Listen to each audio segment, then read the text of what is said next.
Ja, goddag. Vi er så på duejagt.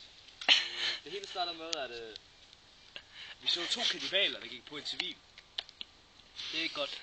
På Linette. På Linette. Og det er noget af det værste, for uden Linette, så har vi ikke FNAT. Og problemet med det hele er, hvis vi skyder den uvelkommen, så tror jeg faktisk, vi sætter alt på plads igen. Ja. Så det er det, vi gør nu. Så hvis du lige kigger derop. Hvordan tydelig her været usikker? Ja. Det. Og så lidt ukur. Så nogensinde vil vi komme stærkt afsted. Ja. Okay, ja, super. Er det uvelkommen op, eller? Nej, vi skyder til vi. Vi vil bare se blod, så. Ja. Vi ramte ikke noget. Okay. No! Der fløj ned i bag ved mig. Hørte du ikke det? Så trykker jeg på.